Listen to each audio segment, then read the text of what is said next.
Master Jet, napapansin ko lang 'to. Bakit parang mandatory po ang National Learning Camp?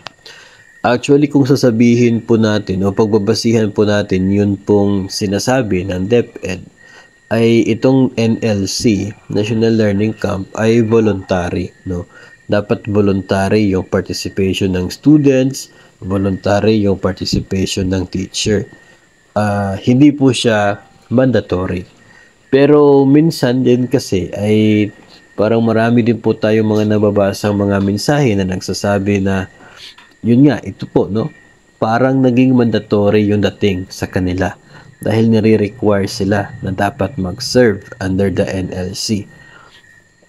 Madalas po, no, sa mga nagsasabi na ganyan yung experience nila ay galing sa mga maliliit na paaralan. No, kasi nga iilan lamang sila ng mga teachers, then most of the students ay papasok sa learning camp, no? Maliban na lamang doon sa mga magbabakasyon, yung iba na nasa bahay lang ay mas pinipili ng mga magulang na isali sa learning camp yung mga anak.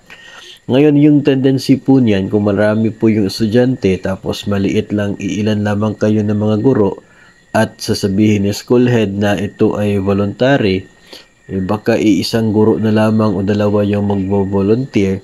So, paano ma-carry out yung transaction ng NLC, no? Yung purpose niya. So, yun siguro yung nagiging parang dilemma ng mga school heads. Kaya sa ibang mga paaralan ay parang nararamdaman nila na nagiging mandatory yung dating. Kasi in order, no, na to serve the learners during the NLC, parang ganun po yung naging dahilan kung bakit yun po yung naging observation. Pero kung titignan po talaga natin, base po sa papel, sa documents na order po ng DepEd, ito ay voluntary.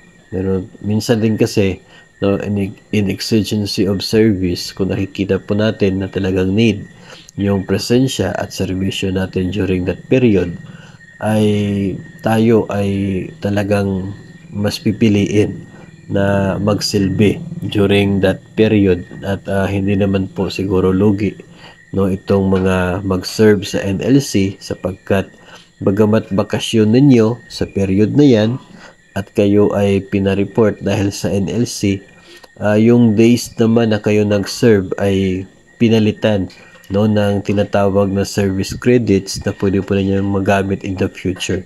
Pwede po ninyo maipon, wala pa itong expiration. So, yun po yung nangyayari. Pero kung titignan nga, as I said kanina, kung titignan talaga natin sa papel, sa order ng DepEd, ito po ay supposedly, ito po ay talaga dapat, no?